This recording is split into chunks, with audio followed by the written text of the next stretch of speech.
November December पासून तुमचा सराव चाचण्या सुरू होतील जास्त मोठ्या प्रमाणात. आणि म्हणून आता हा जो काही आपण घटक घेणार आहोत, तर हा घटक तुमचा झालेला आहे.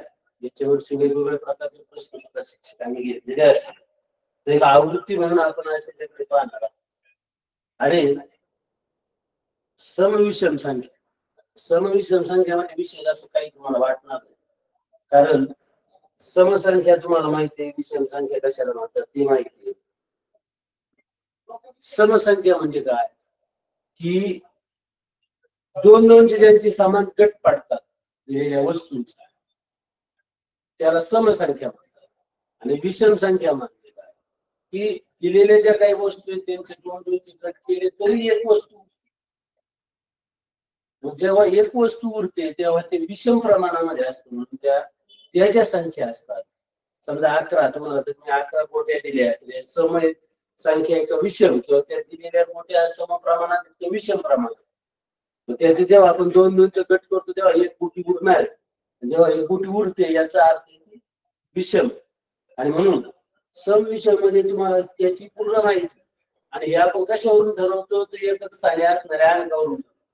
जर एकच स्थानी 0, 2, 4, 6 किंवा 8 असेल तर ती संख्या सम आहे. मग कितीही मोठी असू, फळावरून लिहिलेली संख्या जरी असेल आणि विचारलं की संख्या सम आहे का विषम आहे, ते लगेच आपल्या लक्षात येते. एककाकडे पाहिलं म्हणून आपण सांगू शकतो की सम आहे की विषम आहे. आणि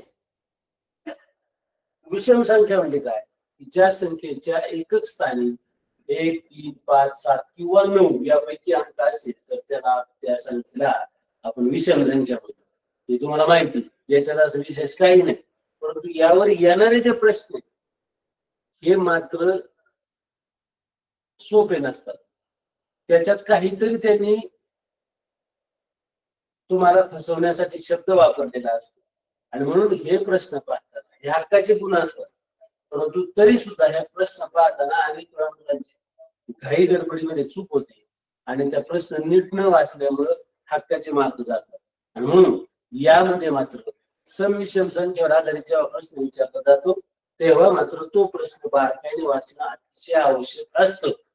आता सगळ्यात अगोदर तुम्हाला हे माहित पाहिजे, लहानात लहान संख्या मोठ्यात मोठी संख्या. एक अंकी लहानात लहान संख्या 1, 2, मोठ्यात मोठी संख्या 9. 2 अंकी लहानात लहान संख्या 10, मोठ्यात मोठी संख्या 99. 3 अंकी लहानात लहान संख्या 100, मोठ्यात मोठी 999. 4 अंकी लहानात लहान संख्या 1000, मोठ्यात मोठी 9999. याप्रमाणे तुम्हाला हे माहिती, परंतु हे तुमचं पाठ असलं पाहिजे. आता याच्यामध्ये आणखी एक गोष्ट असते की लहानात लहान सम, लहानात लहान विषम, लहानात लहान मोठ्यात मोठी सम, मोठ्यात मोठी विषम, हे सुद्धा तुम्हाला माहित असतं. 2 अंकी लहानात लहान समसंख्या 10 आहे आणि 2 अंकी लहानात लहान विषम संख्या 11 आहे. 2 अंकी मोठ्यात मोठी समसंख्या 98 आहे आणि 2 अंकी मोठ्यात मोठी विषम संख्या 99 आहे. आणि म्हणून हे तुम्हाला माहित असलं पाहिजे की 5 अंकी 6 अंकी पर्यंत संख्या तुम्हाला माहित असल्या पाहिजे किंवा त्या पाठ असल्या पाहिजे. म्हणजे काय होतं की परीक्षेला विचारलेल्या प्रश्नाचे आपला गोंधळ होत नाही, आपल्याला जास्त आठवावं लागत नाही. आणि मग याच्यामध्ये आता आणखी एक गोष्ट तुम्हाला माहित पाहिजे की 2 अंकी संख्यांमध्ये समसंख्या किती, 2 अंकी संख्यांमध्ये विषम संख्या किती. आता 2 अंकी एकूण संख्या किती, आपण जगात कुठेही गेलो तर 2 अंकी संख्या तेवढ्याची, त्यात काही बदल होत नाही. म्हणून 2 अंकी एकूण संख्या 90, त्यापैकी समसंख्या 45, विषम संख्या 45. 3 अंकी एकूण संख्या किती, 3 अंकी एकूण संख्या 900, त्यात सम किती विषम किती, निम्म्या सम निम्म्या विषम. 450 सम, 450 विषम. 4 अंकी एकूण संख्या किती 9000, त्यापैकी सम किती 4500, विषम किती 4500. हे माहित असलं पाहिजे. त्यावर सुद्धा प्रश्न येऊ शकतो की 2 अंकी एकूण संख्यांमध्ये समसंख्या किती. म्हणजे आपल्याला मोजण्यासाठी आपल्याजवळ वेळ नाही, वेळ फार कमी आहे, म्हणून ते आपल्याला ते स्मरणात पाहिजे की प्रश्न वाचल्याबरोबर त्याचं उत्तर आलं पाहिजे. आणि उत्तर शोधताना पर्याय चारही वाचले पाहिजे, म्हणजे उत्तर बरोबर उत्तर शोधण्यासाठी आणखी मदत होते. आता यावर काय प्रश्न विचारले जातात तर ते आपण अगोदर पाहू. प्रत्येक अंक एकदाच वापरून 4 अंकी सर्वात लहान समसंख्या तयार. प्रत्येक अंक एकदाच वापरून लहानात लहान समसंख्या तयार करायची. प्रत्येक अंक एकदाच वापरायचा, लहानात लहान म्हटल्यावर सुरुवातीला आपण शून्य घेतो. 1 2 3 4 असं चढत्या क्रमाने संख्या. आणि मग ही जर 4 अंकी संख्या पहिलीच तयार झाली तर ही काय 4 अंकी होतच नाही, 3 अंकी होत. आणि म्हणून जो सर्वात लहान अंक आहे 1, त्यानंतर 0 घ्यायचा, मग 2 आणि 3 जर घेतली. प्रश्न विचारलाय प्रत्येक अंक एकदाच वापरून लहानात लहान समसंख्या तयार करा. आता घाई घाई तुम्ही लगेच पाहणार 1223 पर्याय एक असतो, 1223 गोल रांगवणार, बाहेर येणार, फार पेपर सोपा सगळं आलं.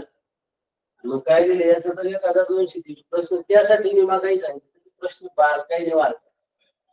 त्यांनी विचारलंय की 4 अंकी लहानात लहान प्रत्येक अंक एकदाच वापरून लहानात लहान समसंख्या तयार करा. आणि मग समसंख्या जर तयार करायला गेलं तर आता काही जण असं विचार करते की यातलेच अंक फिरवतील. यातलेच अंक जरी फिरवले तर ती होती 1232. पर्याय 2 असतात, 1232 1032. पण याच्यापेक्षा लहान संख्या तयार होते ना.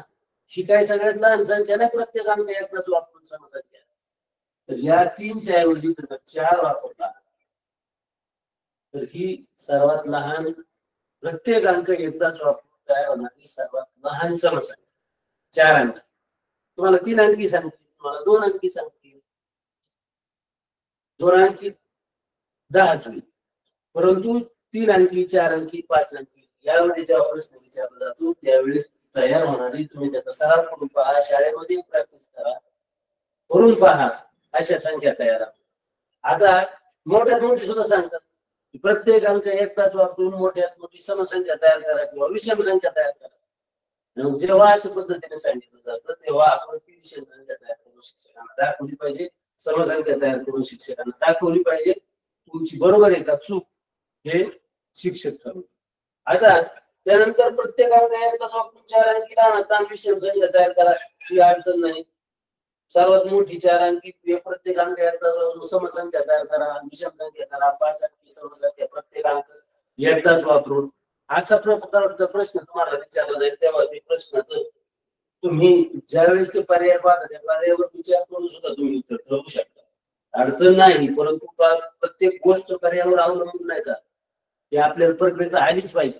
प्रश्न वाचल्याबरोबर त्याचं उत्तर आपल्याला आलं पाहिजे आणि ते उत्तर त्या पर्यायात असलं पाहिजे.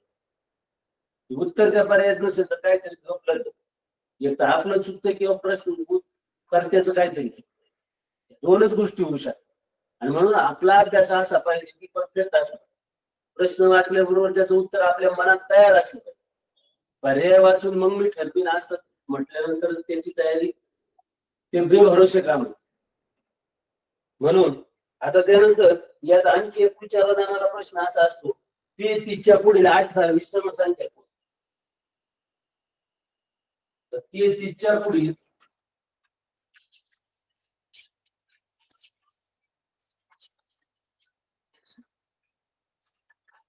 18वी समसंख्या.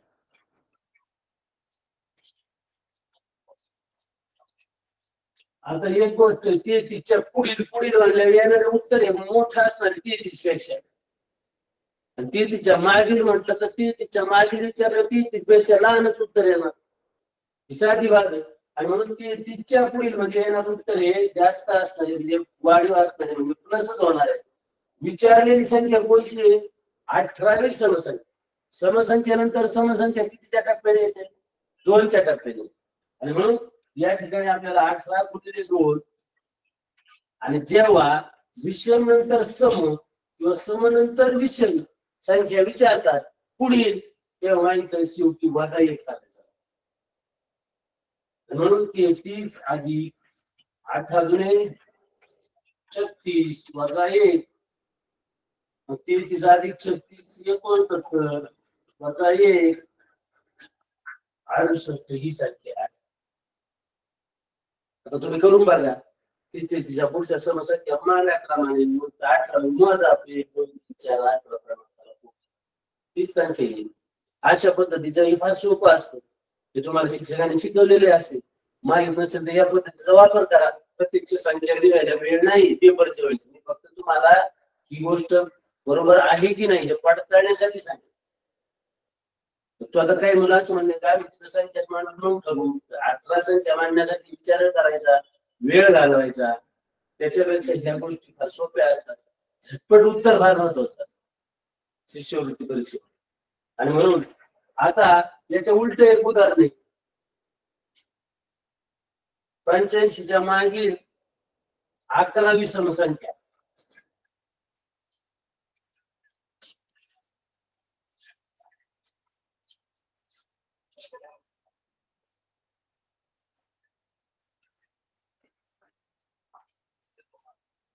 समसंख्या मागील म्हटल्यानंतर उत्तर लहान येणार म्हणजे वजा होणार आहे कमी होणार आहे.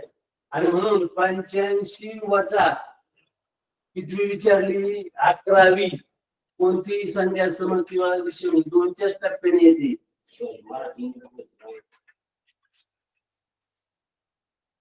अधिक 1 मागील जेव्हा संख्या विचारली जाते तेव्हा त्यात वजाबाकी जेव्हा आधी वजाबाकी झाली नंतर 1 मिळवायचा. आधी बेरीज झाली नंतर 1 वजा करायचा. आणि म्हणून 85 वजा 11 दुणे 22 अधिक 1 85 वजा 22 63 अधिक 1 64. अशा पद्धतीने हे उत्तर आपल्याला हा सरावाचा भाग. शिष्यवृत्ती परीक्षेमध्ये कोणती गोष्ट एकदा पाहिल्यानंतर येत नाही.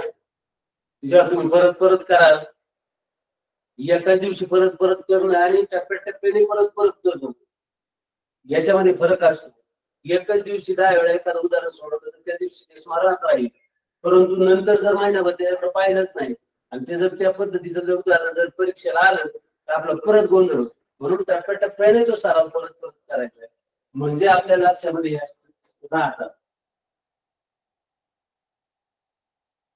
आता पुढं क्रमिक 5 विषम संख्यांची बेरीज असा प्रश्न विचारला. आता क्रमिक 5 विषम संख्या त्यांनी दिल्याच नाही. जर दिल्या समजा आता एक उदाहरण आहे दिल्या नाही दिलं तरी आपण त्या उत्तरापर्यंत जाऊ शकतो. आता इथं दिलेले 41 ते 50 या क्रमिक दरम्यानच्या विषम संख्यांची बेरीज 41 ते 50 दरम्यानच्या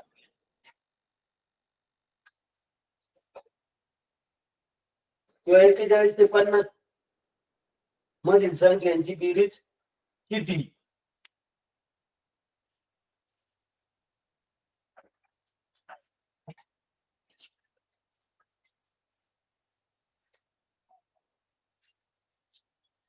आता विषम संख्या दरम्यानच्या विषम संख्यांची बेरीज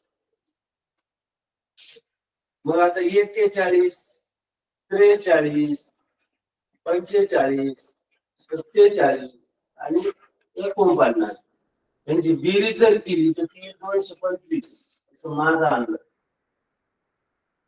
225.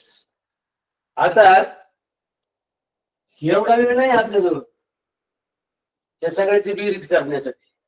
म्हणून यासाठी एक सोपी गोष्ट सांगतो. जेवढ्या विषम संख्या दिल्या आणि जर त्यांची बेरीज सांगितली असेल तुम्हाला तर त्याच्या संख्या ते एकूण संख्या किती आहेत मग आता सांगितली तर 5 संख्या आहेत आणि मग त्या 5 संख्या 5 आणि गुणिले करून त्या संख्यांच्या मध्यभागीची संख्या आहे तिला गुणायचं. सॉरी 5 संख्यांच्या मध्यभागी 45 म्हणून 45 गुणिले 5 केलं तर 225 येईल. जर त्या संख्या किती नेहमी 5लाच गुणायचं मध्या नाही. इथं जर 9 संख्या असतील तर 5व्या क्रमांकाच्या संख्या घ्याव्या लागेल आपल्याला. इथं जर 3च संख्या असतील तर दुसऱ्या क्रमांकाच्या संख्येला 3 गुणिले दुसऱ्या क्रमांकाच्या संख्येला आपल्याला गुणावं. आणि म्हणून अशा पद्धतीने येतात समसंख्येचं सुद्धा असंच 41 ते 50 दरम्यानची समसंख्यांची बेरीज किती म्हटलं तर समसंख्या ज्या आहेत एकूण 5 येतील त्यापैकी मध्यभागी येणारी जी संख्या आहे तिला गुणिले जर 46 5 गुणिले 46 केलं तरी उत्तर येईल. आता प्रश्न असा विचारला जातो परत की 41 ते 50 दरम्यानच्या सम आणि विषम संख्यांची बेरीज किती किंवा 41 ते 50च्या संख्यांची बेरीज किती. 41 ते 50 41 42 43 44 माणूस बस बेरीज तर नाही करू शकत.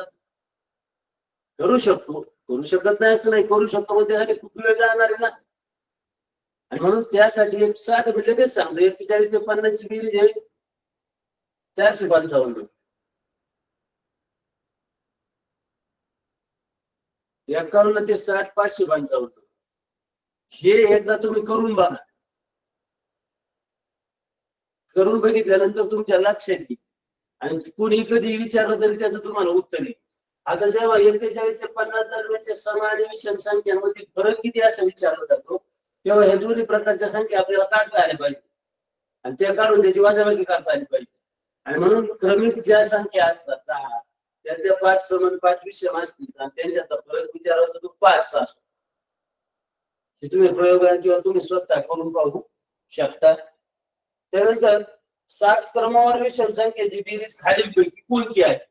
आता संख्या दिलेली आहे तिथं म्हटलंय काय 7 क्रमवार संख्येची बेरीज खालीलपैकी कोणती. संख्या तर दिलेली नाही. पर्याय पहिला दिलाय दुसऱ्या संख्येची 7 पट.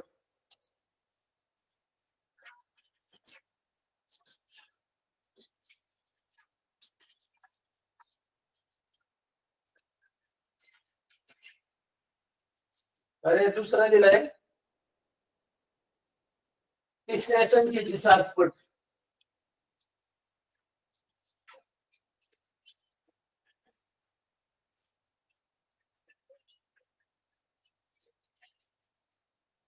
पर्याय तिसरा दिलाय चौथ्या संख्येची 7 पट.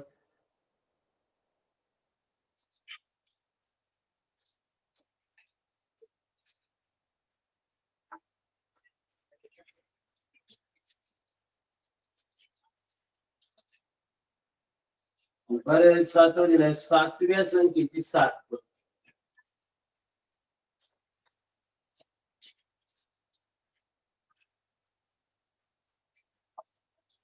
आता जर 7 संख्या आहेत तर मध्यभागी किती क्रमांकाची संख्या येईल. आणि 7 संख्या म्हणजे 7 पट म्हणजे 7 गुणिले 7 आणि म्हणून दुसरा याच्यात तिसरा पर्याय बरोबर आहे चौथ्या संख्येची 7 पट. त्या संख्या दिलेल्या नाही त्याचं उत्तर किती आहे ते विचारणार नाही पण त्यासाठी जागा काय हे शोधण्यासाठी हा दिलेला प्रश्न असतो. नेहमी संख्यांवर आधारितच प्रश्न विचारले जातात असं नाही.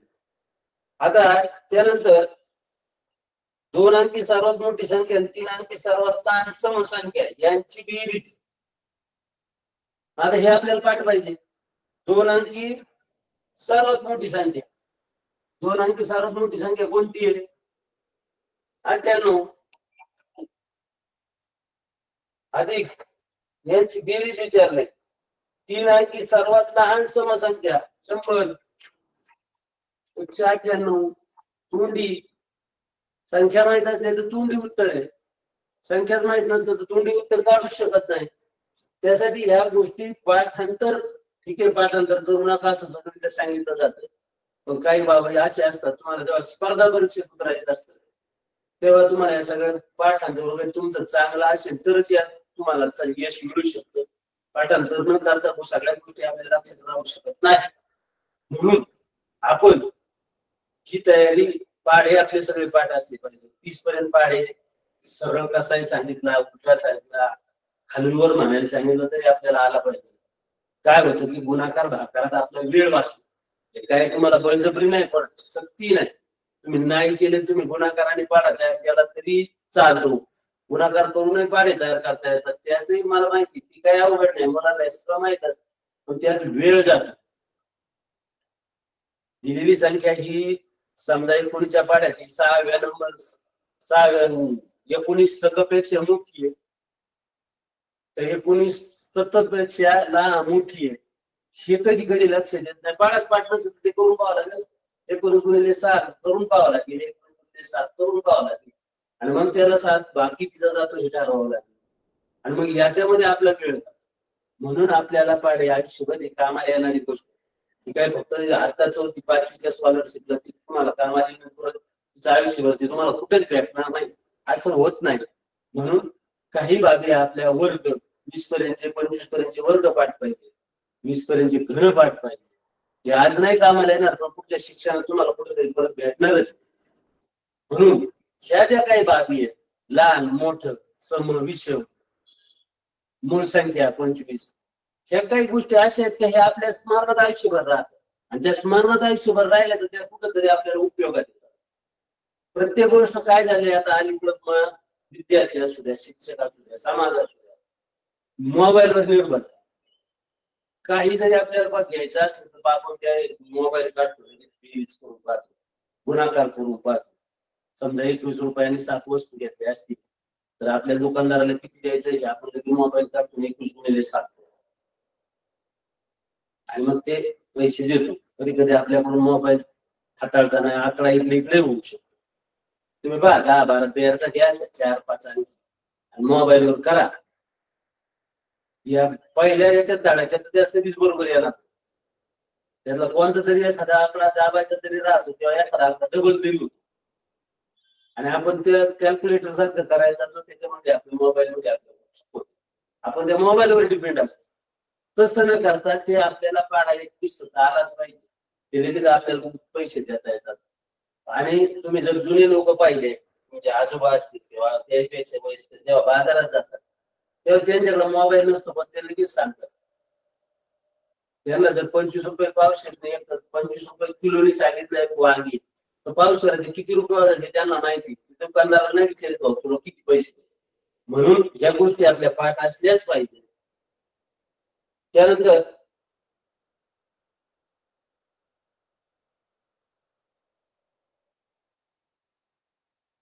हा दिलेल्या अंकापासून सर्वात मोठी संख्या तयार करण्यासाठी समसंख्या तयार करा किंवा विषम संख्या तयार करा असं दिलं जातं.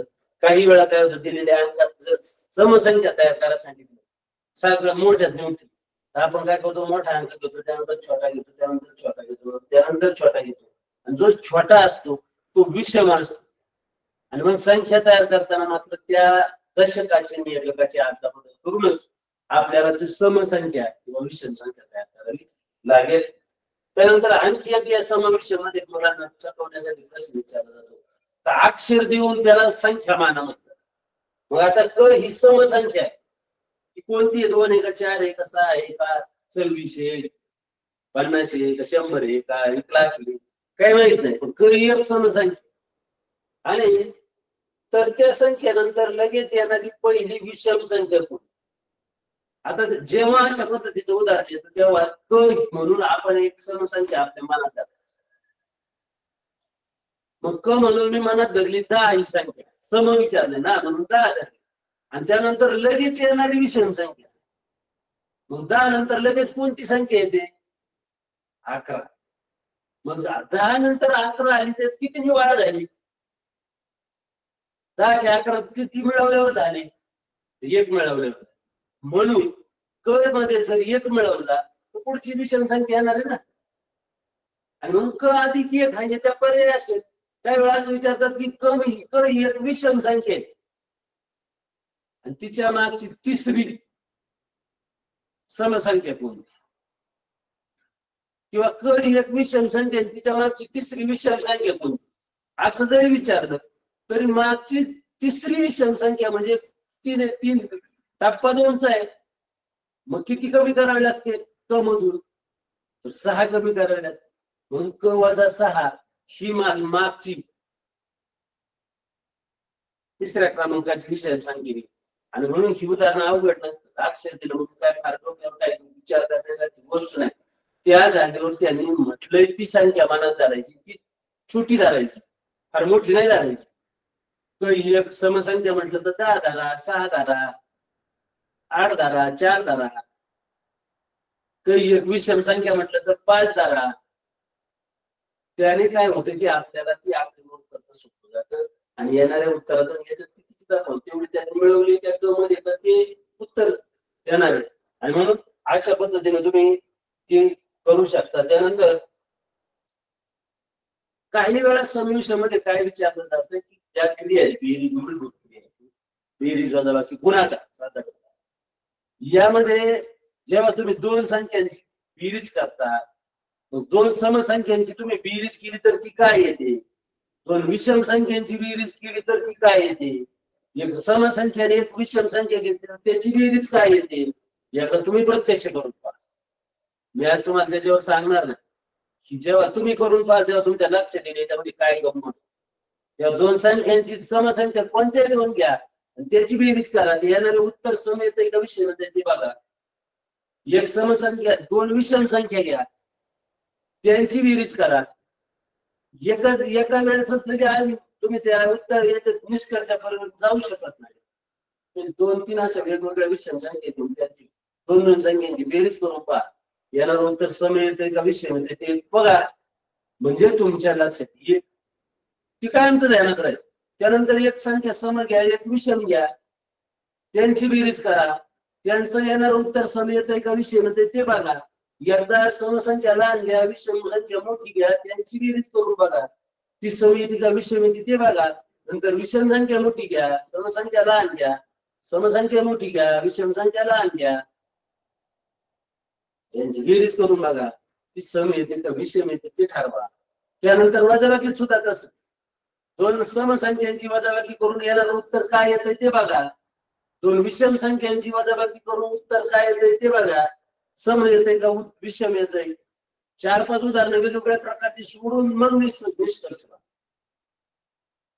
कारण येणारं उत्तर हे सारख्याच पद्धतीचं सम आलं ते बाकीच्या उदाहरणांचं समच आहे विषम आलं तर बाकीच्या त्याच्या उदाहरणांचं विषमच आहे एक सम आणि एक विषम संख्या घ्या त्यांची वजाबाकी करा सम येते का विषम येते बघा मग समसंख्या मोठी घ्या विषम संख्या लहान घ्या वजाबाकी करा नंतर विषम संख्या मोठी घ्या समसंख्या लहान घ्या वजाबाकी करा सम येते का विषम येते ते बघा त्यानंतर गुणाकारात तसंच गुणाकारामध्ये आणि छोट्या छोट्या संख्या घ्यायच्या जेव्हा आपण करतो तेव्हा अशा 3 अंकी 4 अंकी नाही घ्यायच्या 1 अंकी 2 अंकी संख्या घेऊन या पद्धतीने पडताळा करून पाहायचा आपणच शिक्षक व्हायचं किंवा आपणच संशोधक व्हायचं प्रत्येक वेळेस दुसऱ्याची गरज नाही का एकदा एखादी गोष्ट आपल्याला माहिती आहे त्याच्यात आपण पुढे जाऊ शकतो यातलं काहीतरी शोधून काढू शकतो पण त्यासाठी त्याच्यावर आपल्याला विचार करावा लागेल तेव्हा आपण त्याच्यात काहीतरी शोधू शकतो तर गुणाकारामध्ये सुद्धा तसंच आहे दोन समसंख्यांचा गुणाकार करून बघा सम येतो का विषम येतो दोन विषम संख्यांचा गुणाकार करा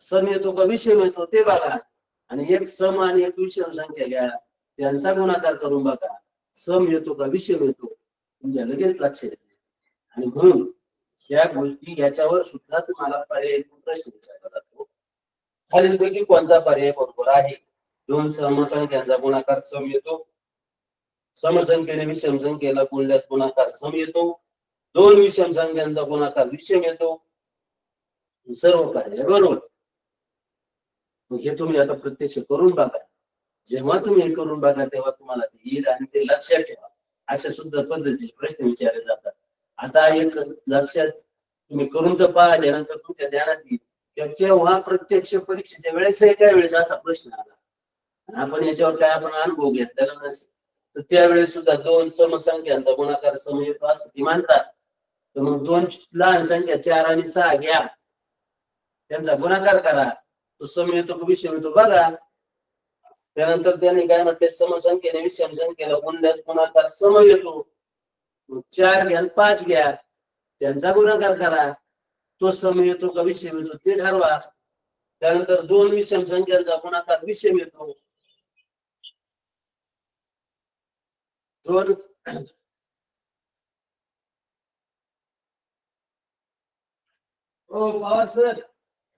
पवार सर योगेश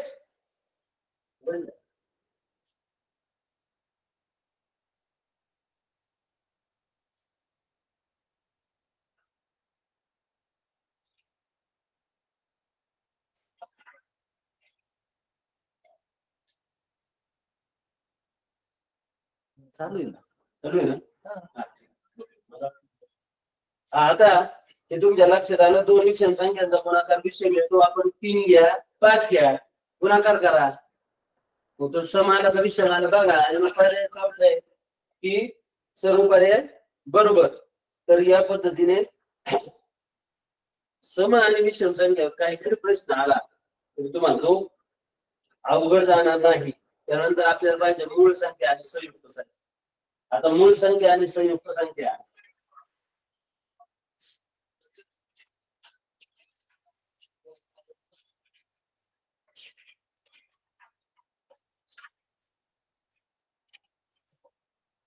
मूळ संख्या आणि संयुक्त संख्या. आता हा विषय वेगळा आहे. सम आणि विषम संख्या हा उपगट आहे, तो बाजूचा आहे, त्याचा याच्याशी संबंध लावायचा नाही. आता मूळ संख्या आणि संयुक्त संख्या. मूळ संख्या त्या कशाला म्हणतात ही तुम्हाला माहिती आहे, तुम्हाला सांगायची गरज नाही. परंतु तरी सुद्धा एक आढावा म्हणून जी संख्या कोणत्याही पाड्या देत नाही, जी दुसऱ्याच्या गुणाकाराने तयार होत नाही, ज्या संख्येला दुसऱ्या कोणत्याही संख्ये एक सोडून बाकी कोणत्याच संख्येने भागही जात नाही, जी संख्या कोणाच्या पटीतही येत नाही, त्या संख्येला मूळ संख्या. आता एक साधा बाबा 5 येते का कोणाच्या पाड्यात? एक सोडून म्हण कोणाच्याच पाड्यात येत नाही, ती तिच्याच पाड्यात येते. तिला कोणी भाग जातं का? एकने जातो, 3 स्वतःने जातो, बाकी दुसरी 2 ने 3 ने 4 ने भाग जातो का? नाही जात. ती कोणाच्या पटीत येते का? समजा 2ची पट केली, 2 मध्ये 2 मिळवले तर 4 होतात, 2 मध्ये 2 मिळाले 4, 2 मिळवले 6 होतात, 5 होत नाही. म्हणून कोणाच्या पटीत येत नाही, गुणाकाराने तयार होत नाही, कोणाच्या पाड्यात येत नाही, अशी जी संख्या असते तिला मूळ संख्या म्हणतात. आणि ज्या संख्या दुसऱ्याच्या गुणाकाराने तयार होतात, दुसऱ्याच्या भागात संख्येने भाग त्या संख्या त्या संख्यांना जाऊ शकतो, म्हणजे त्यांचे गट पडू शकतात. अशा ज्या संख्या आहेत त्या संख्यांना संयुक्त संख्या असतात. संयुक्त म्हणजे त्या दोन संख्या मिळून ती संख्या तयार झाली असतात. आणि म्हणून मूळ संख्या आणि संयुक्त संख्या हे 1 ते 100 मध्येच आपल्याला शोधायचं. म्हणून 1 ते 100 हे अंक असे आहे की दिसताना ते 1 ते 100 तुम्हाला शिक्षकाने लिहायला सांगितलं. तुम्ही पहिले म्हणजे बालवाडीत होते तेव्हापासून तुम्हाला 1 ते 100 येतं. जेव्हा बालवाडीत एखाद्या मुलाला 1 ते 100 येतं तेव्हा ते घोषणा सांगतात त्या आमच्या मुलाला 1 ते 100 बाजू 100 पर्यंत. पाहुणे आल्यावर त्याला म्हणायला लागलं ते लगेच डोळे झाकून म्हणतो. परंतु त्यावर प्रश्न जेव्हा तयार केले जातात त्याचे जे प्रश्न निर्माण होतात ते काही वेळेस आपल्याला सुद्धा मग उत्तर येत नाही. 1 ते 100 सगळ्यांनाच येतं. त्याच्यावर जर मी म्हणलं एक अंक असलेल्या 1 ते 100 मध्ये एकूण संख्या किती, मग मूळ धरतात. मग कोणी 18 म्हणतं, कोणी 18 म्हणतं, कोणी 15 म्हणतं, कोणी 22 म्हणतं, असं होतं. आणि आपण फक्त 1 ते 100 हे पाठांतर करतो, डोळे झाकून म्हणतो, पण त्याच्यामध्ये असणारे काही बारकावे ते आपण कधी लक्षात घेतलेले नसतात. आणि हे बारकावे तुम्हाला एक सांगतो, 1 ते 100 या संख्या 100च, पण याच्यावर 60 प्रकारचे प्रश्न तयार होतात. 60 प्रकारचे प्रश्न तयार होतात. आणि त्यापैकी कोणत्या तरी एक प्रश्न तुम्हाला परीक्षेला विचारला जाऊ शकतो.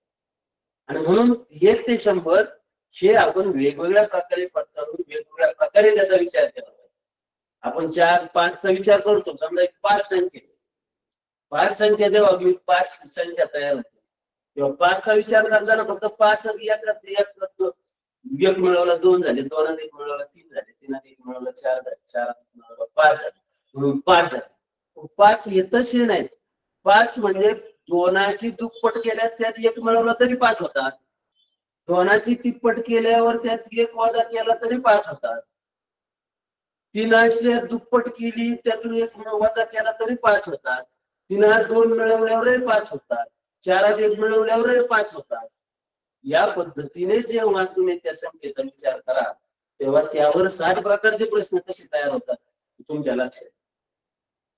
म्हणून या पद्धतीने प्रत्येक अंकाचा तुम्ही विचार केला तर तुम्हाला यावर विचारलेला प्रश्न अवघड जाणार नाही. आणि म्हणून मूळ संख्या 1 ते 100 मध्ये शोधताना 1 ते 100 मध्ये मूळ संख्या तुम्हाला माहिती आहे 25. तुमचे पाठही असते, सगळ्या पाठ असते. 1 ते 10 मध्ये किती येतात, 11 ते 20 मध्ये किती, 31 ते 30 मध्ये, 21 ते 30 मध्ये किती, 31 ते 40 मध्ये किती, 60 मध्ये किती, 100 पर्यंत तुम्हाला सगळं माहिती आहे. त्याचा एक मोबाईल क्रमांक सुद्धा तयार होतो.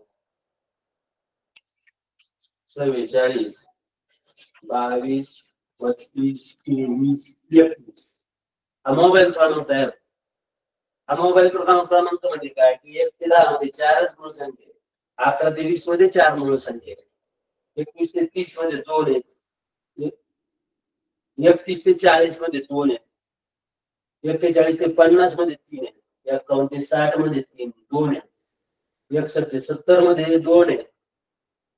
71 ते 80 मध्ये 3 आहे. 81 ते 90 मध्ये 2 आहे. 91 ते 100 मध्ये 1. हा मोबाईल क्रमांक. आता काय होतं प्रश्न कसा विचारला जातो पहा. आता या मूळ संख्या या सुरू होताना 1 पासून सुरू नाही, 2 पासून सुरू. तुम्हाला 1 काय तर 1 ही नैसर्गिक संख्या. मूळ संख्या नाही, संयुक्त संख्या आहे, नैसर्गिक संख्या. म्हणून मूळ संख्या सुरू होताना 2 पासून होतात. आणि ह्या ज्या 25 ज्या मूळ संख्या आहेत त्यातली एकच ही 2 ही अशी एक संख्या आहे, एवढी एकच तर ती मूळ संख्या आहे, पण ती सम आहे. बाकी सगळ्या मूळ संख्या आहे विषम. म्हणून यावर सुद्धा विचारला जातो की सम मूळ आणि सम असणारी खालील पर्यायातील संख्या कोणती. आणि म्हणून त्यावर फक्त 2 हे डोळे झाकून आलं पाहिजे. काही शोधायचे पाहिजे पर्याय पाहिजे म्हणून मी ठरवीन असं नाही. म्हणून मी हे संख्या 25च्या 25 पाठच असल्या पाहिजे. कधी विचारले उलटे विचारलं तरी आले पाहिजे, सुईचे विचारलं तरी आले पाहिजे. 1 ते 10 मध्ये किती, 11 ते 20 मध्ये किती तर झालं पाठ. 1 ते 10 मध्ये 4. आपण ते कोणत्या 4 हे सांगता आलं पाहिजे. आणि म्हणून या मूळ संख्यांवर प्रश्न विचारले जातात. 2 ही अशी संख्या आहे की मूळ आहे पण ती सम आहे. बाकी सगळ्या मूळ संख्या या संयुक्त संख्या आहेत. आता या 25च्या 25 तुम्हाला माहित असल्या पाहिजे, माहित असतील. आता याच्यामध्ये संयुक्त संख्या ज्या आहेत, संयुक्त संख्या मग आता 100 ते 100 मध्ये मूळ संख्या 25 गेल्या. हे काही नैसर्गिक संख्या आहे, 26 गेल्या. राहिलेल्या संख्या ह्या काय संयुक्त संख्या आहेत. 74 त्याच्यापैकी 49 विषम संख्या आहेत. आणि राहिलेल्या ज्या काही ते समसंख्या 49, समसंयुक्त समसंख्या 49 आणि संयुक्त विषम संख्या किंवा विषम संयुक्त संख्या या 25.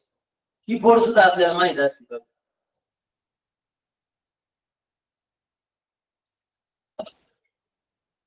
आता पुढं एक अंकी मूळ संख्या किती असा प्रश्न आहे. एक अंकी मूळ संख्या 4च आहे.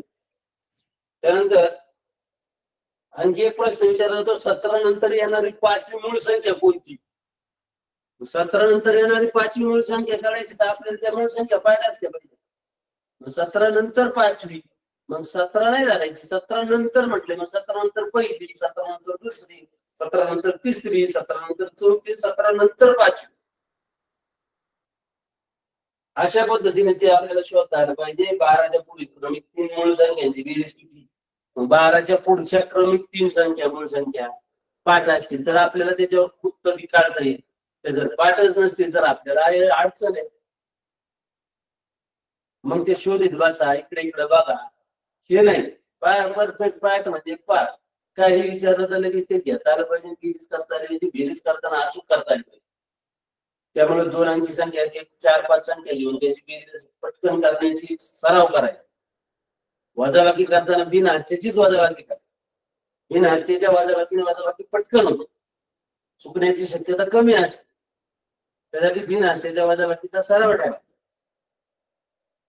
हातचा घेताना कधी कधी आपल्याकडून भोळ झाला किंवा एखादा अंक फोडायचा राहिला, वर मांडायचा राहिला तर ते वजाबाकी घाईघाईमध्ये परीक्षेला जेव्हा आपण त्या जातो वेगळ्या वातावरणात. शाळेमध्ये आपल्याला आपला सराव असतो. शाळेत आपण काही सांगितलं शिक्षकाने ते करतो आणि भरोशाच्या मशीला तुम्हाला माहित असतं. त्याच्यामुळं तुम्ही नेहमी कोणतीही उदाहरण करताना शांत डोक्याने करायचं. घाई करून मी सगळ्यात आधी दाखवलं म्हणजे मला काही गोल्ड मेडल मिळेल, घाई करून चुकल्या म्हणून मला रागवणार आहे किंवा माझा हे कमीपणा होता. अरे मला येत असून माझ्या काही गडबडीमुळे ते चुकलं आणि मग ते जे वाईट वाटतं ना ते सगळ्यात जास्त. म्हणून आत्मविश्वास कुठेतरी कमी होतो. म्हणून नेहमी बेरीज करताना वजाबाकी करताना शांत चित्ताने कोणती क्रिया असू द्या, कोणत्या प्रश्नाचं उत्तर असू, वाचन करताना सुद्धा निरीक्षणातूनच वाचलं पाहिजे. नेहमी त्याच्यात काय दोष आहे हे शोधण्याचा प्रयत्न करा. शिक्षक जेव्हा फळ्यावर लिहितात तेव्हा त्यात काय काय दोष नाही. अनेक वेळा शिक्षकांची वेलांटी उकार लिहिताना चुकतो.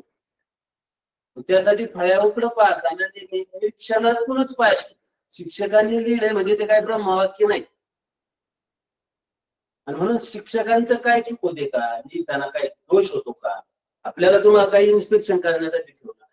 पण जेव्हा आपण त्या पद्धतीने पाहतो तेव्हा मात्र आपल्याला आपल्याकडून होणाऱ्या चुका हे कमी होतात. आपण जेव्हा पेपर वाचतो, पेपर वाचताना पेपर येतो, बातमी आपण ठळक बातमी वाचतो, आणि मग जेव्हा त्याच्यातून कुठंतरी आपल्याला आपुलकी शब्द येतो किंवा संकलित शब्द लिहायला सांगितलं जातं, आणि मग काही वेळा नियमांना अपवाद होतो, आणि मग तो अपवादात आपला गोड होतो. भाषेमधले आपण नियम अनेक व्याकरणाचे नियम आहेत, पण शेवटी त्याच्यात असं खाली दिलेलं असतं काय याला काही अपवाद आहे, मग ते अपवाद आपल्याला काही लक्षात ठेवावे लागतात. म्हणून पेपरमध्ये येणाऱ्या बातम्यांमध्ये वेलांटी उकार चुकतच नाही. वर्तमानपत्रात पेपरमध्ये वर्तमानपत्रातले शक्यतो नाही. आणि म्हणून पेपर वाचताना नेहमी निरीक्षणातून वाचला पाहिजे. त्याची वेलांटी कशी दिली, उकार कसा आहे, काय होतं की अनेक वेळा आपण लिहितो काय चालू मध्ये लिहिताना आपल्याला अडचण येत नाही, पण असं जाणीवपूर्वक जर सांगितलं नाही का शब्द लिहा परीक्षा, मग पहिली वेलांटी का दुसरी वेळ, जेव्हा परीक्षा शब्द लिहायला शिक्षक सांगतात तेव्हा किंवा कुणीही सांगतो, अधिकारी आल्यावर सांगतात, आणि मग आपल्याकडून बोलवतो परवाला पहिली वेलांटी किंवा दुसरी, आणि ती शब्द आपण अनेक वेळा वाचलेला असतो. जेव्हा जेव्हा परीक्षेमध्ये पेपर आपल्या हातात येतात त्या पाय परीक्षा असेल तर ठरलेलंच आहे. कोणतीही परीक्षा असली तरी त्याच्यात तो ठरलेला आहे, तो आपण वाचतो. पण जेव्हा आपल्याला तो शब्द श्रुत लेखनात लिहायला सांगितला जातो तेव्हा मात्र आपल्याला ओळखतो. म्हणून निरीक्षणातून प्रत्येक गोष्ट पाहण्याची ठरवण्याची सवय लावली पाहिजे आपण.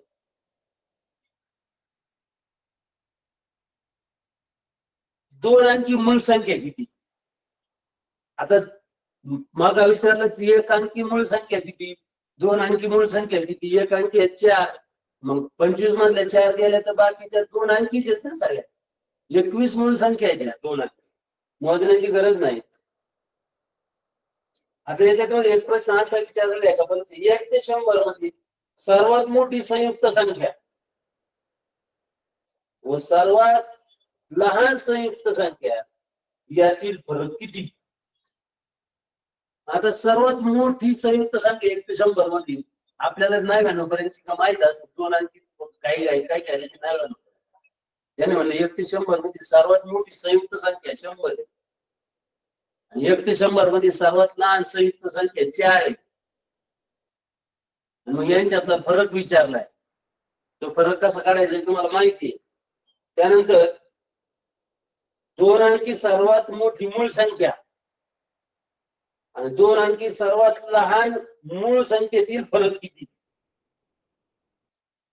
आता बघा कसं फसवलं. दोन अंकी सर्वात मोठी मूळ संख्या तुम्ही लगेच लिहिणार आहे 97, पुढे दिले दोन अंकी सर्वात लहान मूळ संख्या, तुमच्या डोक्यात येणारी सर्वात लहान मूळ संख्या 2, पहिल्यात पर्याय असणार 95, कारण सर्वात मोठी मूळ संख्या तुम्हाला माहिती 97, पण सर्वात दोन अंकी सर्वात लहान मूळ संख्या ही 11 आहे. पण तुम्ही दोन अंकीला सर्वात लहान मूळ संख्या या शब्दावर तुम्ही जोड देणार आहे, 2 वजा करणार आहे, 95 पाहिजे पर्याय असणार, तुम्हाला खूप आनंद होणार आहे. कृती न करता मला उत्तर आलं इथं प्रश्न. म्हणून मी मगाही सांगितलं प्रश्न हा निरीक्षणातून वाचावा का नेमकं विचारले का. आता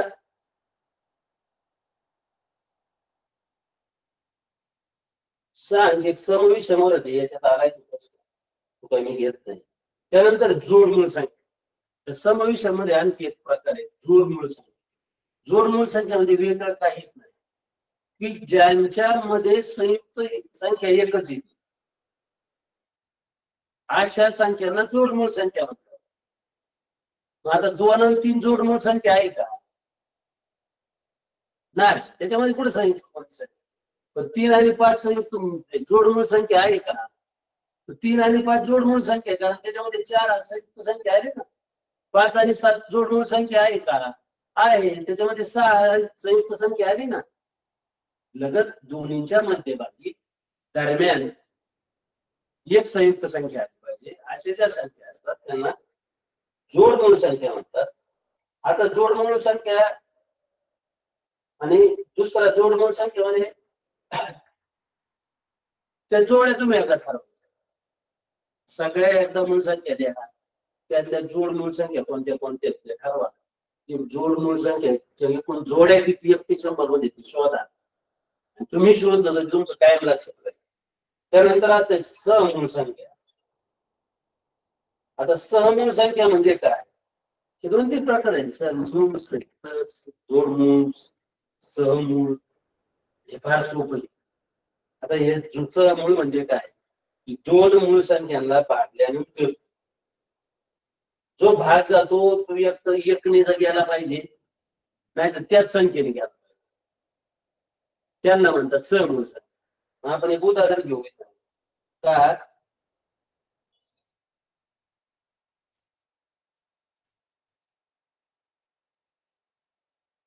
आता याच्यामध्ये आणखी एक तुम्हाला शोधण्यासाठी मूळ संख्येशी संबंधित घटक असतो, आभावी असं नाही.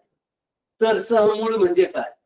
की ज्यांना त्या एकनेच भाग जातो आणि नंतर त्या संख्येनेच भाग जातो, दुसऱ्या संख्येने भाग जात नाही, त्यांना म्हणायचं सहमूळ संख्या.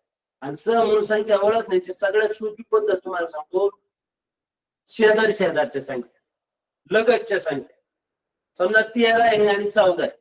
आता 13ला जर मला भाग किंवा विभाजन त्याचे जर शोधले तर 13ला भाग कशाने जाईल? एकने जाईल आणि 13 ने जाईल. 14ला भाग कशाने जाईल? एकने जाईल आणि 14ने जाईल ना. अशा ज्या संख्या आहेत त्यांना सहमूळ संख्या म्हणतात. ते मूळच असल्या पाहिजे असं काही नाही. त्यानंतर यावरचे जे प्रश्न आहेत त्यात खालीपैकी कोणती जोडी सहमूळही आहे आणि जोडमूळही आहे. तो सहमूळचा जोडमूळचा दोन्ही नियम आपल्याला माहित पाहिजेत आणि त्यावरून आपण ते उदाहरण सोडवलं पाहिजे. आता 47 आणि 53. 47 आणि 53 आहेत मूळ आहेत, पण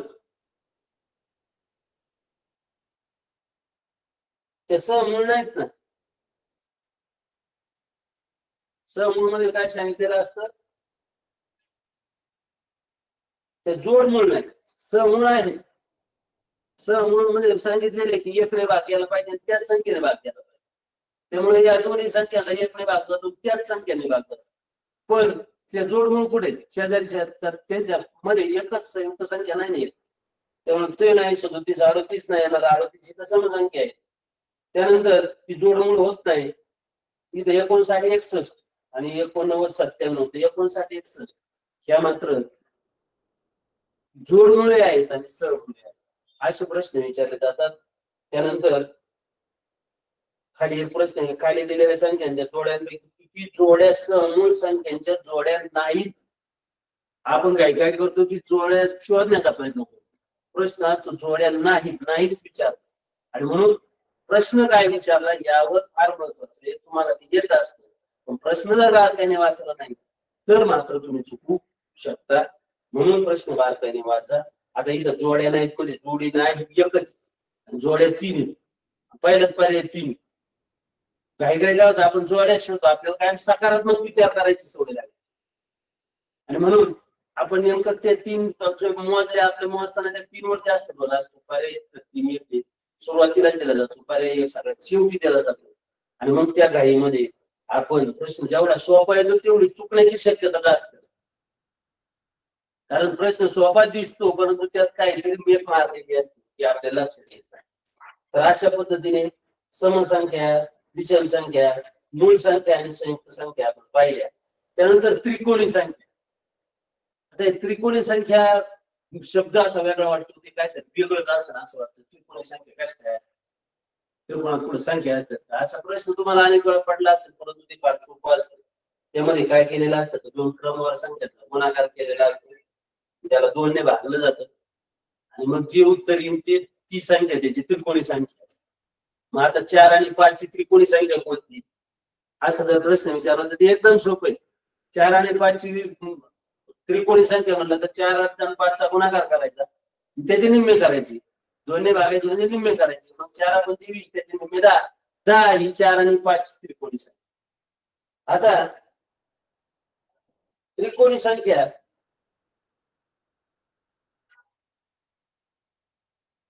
जर शोधायची असेल, तिसरी त्रिकोणी संख्या कोणती, 5वी त्रिकोणी संख्या कोणती, हे जर शोधायचं असेल ना, तर एक सोपी गोष्ट तुम्हाला सांगतो. या त्रिकोणी संख्या ज्या तयार होतात ना, आता तुम्ही एक गोष्ट करायची, मी नाही तुम्हाला सुद्धा सांग, तुम्ही करून पाहिजे. 1 आणि 2 ची त्रिकोणी संख्या शोधा, 2 आणि 3 ची त्रिकोणी संख्या शोधा, 3 आणि 4 ची त्रिकोणी संख्या शोधा, 4 आणि 5 ची त्रिकोणी संख्या शोधा, 5 आणि 6 ची त्रिकोणी संख्या शोधा, 6 आणि 7 ची त्रिकोणी संख्या शोधा, 7 आणि 8 ची त्रिकोणी संख्या शोधा, 8 आणि 9 ची त्रिकोणी संख्या शोधा, 9 आणि 10 ची त्रिकोणी संख्या तुम्ही शोधा. आणि ते शोधल्यानंतर एका खाली एक मांडा, आणि मांडल्यानंतर त्यांच्यामध्ये किती ते वाढ होत जाते तुम्ही शोधित जा. तुमच्यात लगेच लक्षात येईल. तुम्हाला 5वी नाही 10वी जरी त्रिकोणी संख्या विचारली तर कोणतीही क्रिया न करता तुम्हाला येईल. किंवा 3 नंतरची त्रिकोणी संख्या, 3 नंतरची त्रिकोणी 6वी त्रिकोणी संख्या जर विचारली तर ते लगेच वाढवीत जायचं, करून काहीच पाहायचं नाही. माझा आता तुम्ही ते करणार आहेत, पण तरी तुम्हाला सांगतो की 1 आणि 2 ची त्रिकोणी संख्या 1 आहे, 1 आणि 2 केलं त्याचे निम्मे केले 2, 1 आलं. 2 आणि 3 ची त्रिकोणी संख्या 3 आहे, 3 आणि 4 ची त्रिकोणी संख्या 6 आहे, 4 आणि 5 ची त्रिकोणी संख्या 10 आहे. आता तुम्ही पुढे पुढे जा, याच्यात वाढ होताना तुमच्या लक्षात येईल, 1 आणि 2 मिळवल्यावर 3 झाले, 3 आणि 3 मिळवल्यावर 6 झाले, 6 4 मिळवल्यावर 10 झाले, 10 5 मिळवल्यावर 15 त्रिकोणी संख्या आहे, 15 6 मिळवल्यावर 21 त्रिकोणी संख्या आहे, 21 मध्ये 7 मिळवल्यावर 28 त्रिकोणी संख्या आहे, 28 मध्ये 8 मिळवल्यावर 36 त्रिकोणी संख्या आहे, 36 मध्ये 9 मिळवल्यावर 25 त्रिकोणी संख्या आहे, आणि 45 मध्ये 10 मिळवले 55 त्रिकोणी संख्या आहे, 55 मध्ये 11 मिळवले 66 त्रिकोणी संख्या आहे. तुम्ही शोधा मी जे सांगितलं ते. आणि हे आता लक्षात आलं ना, कोणती बेरीज वजाबाकी गुणाकार भागाकार करावा लागणार नाही. तुम्ही डोळे झाकून ती त्रिकोणी संख्या शोधू शकता. ते फार सोपं आहे, फक्त ते तुम्ही अनुभवातून मिळवायचं. शिक्षक सांगतात म्हणून ते म्हणायचं नाही, ते तुम्ही प्रत्यक्ष करून पाहायचं की असं घडतंय. त्यानंतर त्रिकोणी संख्या झाल्यानंतर चौरस संख्या आहे. आता ही चौरस संख्या म्हणजे काही दुसरं तिसरं काही नाही, वर्ग संख्या. वर्ग संख्याला चौरस संख्या म्हणतात. आणि मग चौरस संख्या ही चौरस संख्या 4 9 16 25 36 49 64 81 100 पुढे पुढे तुम्ही जे वर्ग करीत जा, या सगळ्या चौरस संख्या. मग याच्यावर प्रश्न विचारला जातो की खालीलपैकी कोणती चौरस संख्या नाही. साधी गोष्ट आहे ना, जी वर्गच नाही, दिलेल्या संख्येची वर्गच नाही, ती चौरस संख्या नसेल. त्यासाठी काय ज्योतिषाची गरज आहे का? म्हणून त्या चौरस संख्या कशा तयार होतात हे जर आपल्याला माहित असेल, चौरस संख्याला दुसरं काय नाव आहे हे जर आपल्याला माहित असेल, तर आपण ते उत्तर डोळे झाकून एका सेकंदात शोधू शकतो. त्यानंतर दुसरा प्रश्न आहे, जर पहिली चौरस संख्या 4 मानली तर क्रमाने येणारी 5वी चौरस संख्या 4 जर पहिली म्हणायचे तर मग 4 9 16 25 36 5वी 36 ही चौरस संख्या. काही गरज आहे का कोणा ज्योतिषाला बोलवायची का मोबाईल काढायची? काही गरज आहे? ते कॅल्क्युलेटर करून पाहायची काही गरज आहे? काही गरज नाही. ते फक्त माहीत असतं आणि ते अनुभवातून माहित असतं. कोणीतरी सांगतोय म्हणून नाही का. 1 ते 100 मध्ये एक अंक किती वेळा येतो हे शिक्षकांनी फळ्यावर लिहून दिलं आणि करा पाठ, केलं पाठ. किती वेळा येतो पाठ आहे सगळं, पण ते प्रत्यक्ष करून पहा ना, तेवढ्या वेळा येतंय का नाही तुम्ही शोधा ना. सर सांगताय ते बरोबर सांगतात तर चुकीचं सांगताय तुम्ही बघा ना. तुम्ही असं ज्या वेळेस कराल त्यावेळेस इथे खालीलपैकी कोणती संख्या त्रिकोणी आणि चौरस संख्या. आता त्रिकोणी संख्या मी तुम्हाला मागास सांगितलं कोणत्या कोणत्या, ते जर तुमच्या पाठ असतील 100 पर्यंत तर तुम्हाला अडचणच येणार नाही. अशी एक संख्या का 36 पर्याय, बाकीच्या आहेत 16, पण 16 ही त्रिकोणी संख्या नाही. 21 ही त्रिकोणी संख्या आहे पण चौरस संख्या नाही. 9 ही चौरस संख्या आहे, त्रिकोणी संख्या नाही. पण यात दिलेली आहे की 36 ही त्रिकोणी संख्येत येते आणि चौरस संख्येतही येते. म्हणून अशा पद्धतीचे प्रश्न असतात. हे जर तुम्हाला माहित असेल तर याचे मार्क तुमचे जाणार नाही, हक्काचे मार्क आहे. फक्त त्रिकोणी संख्या चौरस संख्या आपल्याला क्रमिक अभ्यासक्रमात नसल्यामुळं आपल्या याच्याकडे सराव कमी होतो. पण याच्या इतकं सोपी गोष्टच नाही. ती एकदा तुम्ही चांगली समजून घ्या आणि त्यावर तुम्ही जर अभ्यास केला आणि ठरवलं तर तुम्हाला या परीक्षेमध्ये गणित हा विषय असा आहे की हा प्रत्यक्ष कृतीतून करण्याचा विषय आहे. पण याला पाठांतराची जोड मात्र चांगली असली पाहिजे. ती जर असेल तर तुम्हाला गणित विषय तुमच्या आयुष्यात कधीही अडचणीचा ठरणार नाही. तो उलट तुमच्या फायदेशीर ठरणार. अनेक मुलं असे की ते पुढे इंजिनिअरिंग मध्ये तुम्हाला जेव्हा जायचंय तेव्हा तुमचं गणित हा विषय चांगला असला पाहिजे. इंजिनिअरिंगच काय घेऊन बसले, जीवनामध्ये सुद्धा गणित ज्याचा विषय चांगला आहे त्याचा आत्मविश्वास चांगला असतो. त्याला कोणत्याच परीक्षेची कोणत्या विषयाची कधी भीती वाटत नाही. ज्या मुलांचा गणित विषय आताचा असतो त्यांचा आत्मविश्वास सुद्धा कमी असतो. त्याचं कारण आहे त्यांना जर एखादा हिशेब सांगितला किंवा एखादं काढलं याचं क्षेत्र त्याला त्याचं माहीतच नसतं ते कसं काय. आणि भविष्यामध्ये प्रत्येक ठिकाणी व्यवहार आहे आणि त्या व्यवहारामध्ये गणितच आयुष्य आहे. म्हणून नेहमी गणित विषयात सकारात्मकतेने पाहायचं, कंटाळा करायचा नाही. कसंही गणित शिक्षकांनी दिलं तरी ते आव्हान म्हणून स्वीकारायचं आणि ते सोडवण्याचा प्रयत्न करायचा. चुकल ते एकदा चुकल दोनदा चुकल तिसऱ्यांदा मात्र नक्की येईल. पण गणितापासून लांब पडायचं नाही. येतात नसेल तर शिक्षकांना विचारायचं. तुम्हाला हे वाटत असेल तर आई वडिलांना विचारा. वडील सांगू शकतात आईला येत नसेल मोठी बहीण भाऊ कोणी असेल शेजारचा एखादा हुशार मुलगा असेल गावात एखादा हुशार मुलगा असेल त्याच्याकडे जा, त्याच्याकडून समजून घ्या. समजून घेण्यामध्ये अभ्यास शिक्षणामध्ये कमीपणा कधी वाटू द्यायचा नाही तरच यश मिळतं.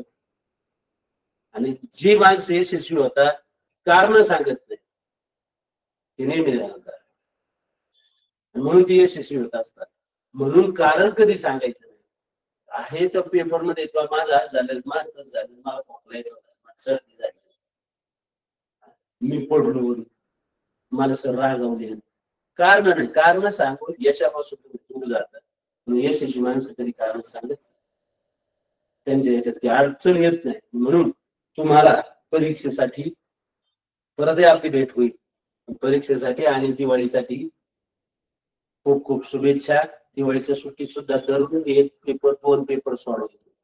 दिवाळी म्हणून नुसतं फटाके करायचं नाही, प्रदूषण वाढवायचं कारण आपण व्हायचं नाही.